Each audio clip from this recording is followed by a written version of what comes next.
So this is the impulserc Apex HD. They got a regular one and they got a HD one. This is the HD one, obviously. It has the DJI Air unit in it. I'm not sure what all exactly separates the HD version from the regular version. I know that there's two standoffs missing here, but they got the holes. So I don't think that the frame is any different. Maybe the front. I know. So for the DJI system, it's the camera is a micro, so it's 19 millimeters wide. And I did see pictures of the other one, and it had a mini camera in it. But I didn't see if they were using the bracket or not. So I'm thinking that the regular one probably uses a full-size camera, and they have the mini in there probably with the bracket, is what I'm assuming. So I know there's that difference, the camera.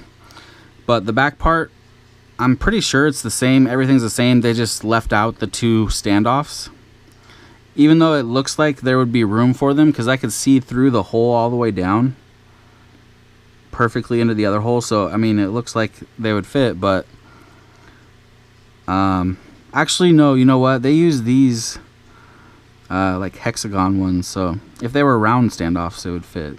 So I guess you could put your own in there.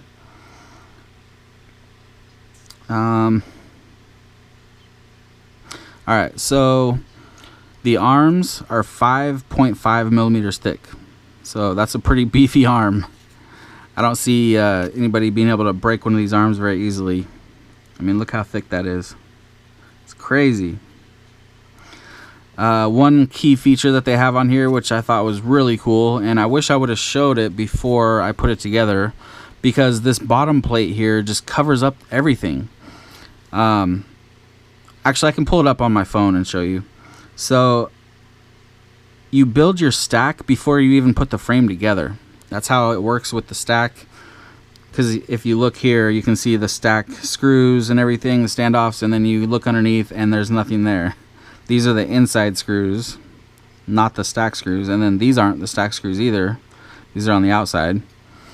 And they did that probably for a few reasons. I know a couple of them. One being, you know, especially if you're going to use like plastic M3 screws. You know, I've seen people break their stack screws all the time from crashes and stuff.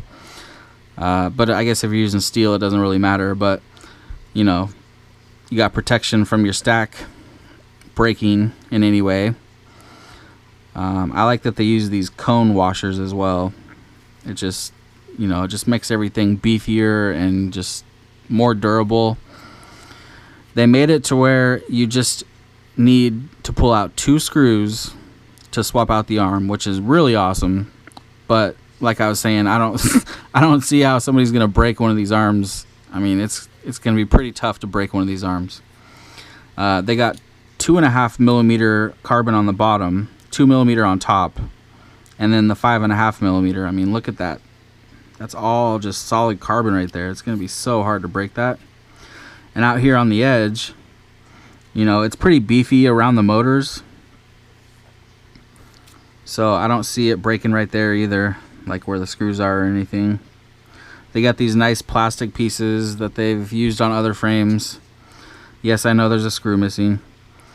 Nice solid plastic, so that's gonna last a while.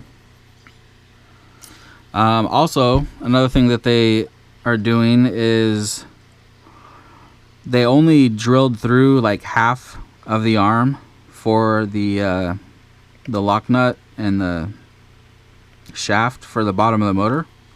So it doesn't go through all the way underneath. Even if it did, you know, this plastic would be covering it up. But if you take this plastic off, you won't see a hole on the bottom side, which is pretty nice. They also have these plastics for if you're using a 4-in-1 and you want to protect your motor wires. And I guess HQ does these. HQ prop, which is pretty cool. Another thing is they have press nuts in the end of the arm.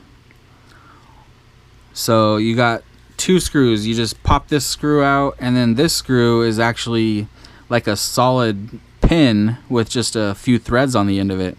So it's just going to be a couple twists and it's out. You know, another reason they did the solid pin is, I guess, the threads on a screw can sometimes possibly delaminate the carbon, you know.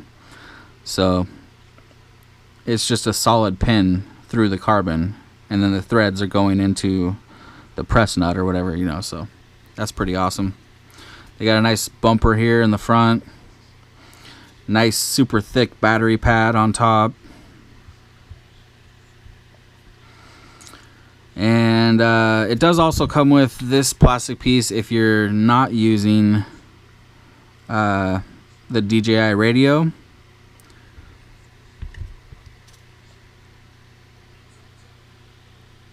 You see, how is that supposed to go? That doesn't even make sense. It must be wider. Okay, I was wrong. So the carbon is different. So I guess it wouldn't be too difficult for them to change it, because, you know, this is two separate pieces right here. So yeah, I guess the back part is wider, because this piece is supposed to go in the back for like a crossfire. But I don't understand why they would send this with this frame when you can't even use it.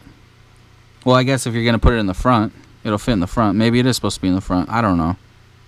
I saw a picture of it in the back, though, online. So, but, you know, I know a lot of people, including myself, like to put your crossfire antenna in the front. So I guess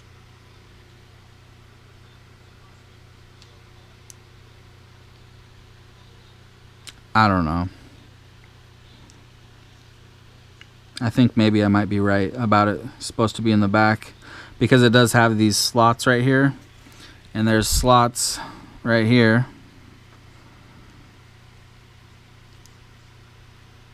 and they line up, but this is too wide. So this must be for the regular style frame, and it's thinner in the back. I don't know 100%, but I'm just guessing that based on what I'm seeing here. The air unit fits very nicely in the back here. It's nice to have a frame that you can fit the air unit and a full-size stack with no problems. The only thing is I did need to solder the battery cable kind of upwards, because if I would have went straight back, it would have hit the air unit. But other than that, you can see there's a good 5 millimeters or so of space in between the stack and the air unit.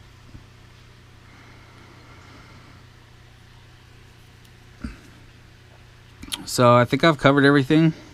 It's a very nice frame. I think it's like a little over $100. They do have some accessories for it too, like if you're going to use KISS. They have like a graphical OSD and some like race wire type things that they made that fit these arms. Another thing about the arms, they're all symmetrical. So you don't have to buy like lefts or rights or anything. There's a lot of frames out there where you have to kind of, it's like a puzzle to put the arms together, but these are all the same. So you can just buy one type of arm for it. And then it has like this magical key that's in the middle that locks them all together. So it's just no slop, no play at all, either sideways or up and down. I mean, it's just so solid. It's probably the most solid frame I've ever seen. It's just like a tank. I guess we could get a weight real quick. I haven't even weighed it, but I'm kind of curious.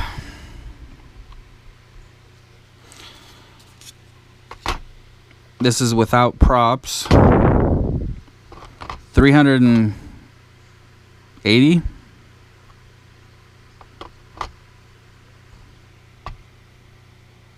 Yeah, it's around 380 grams. $390, something like that. Not too bad for having a tank.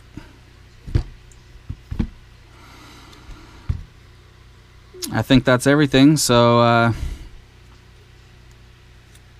yeah, that's it. All right.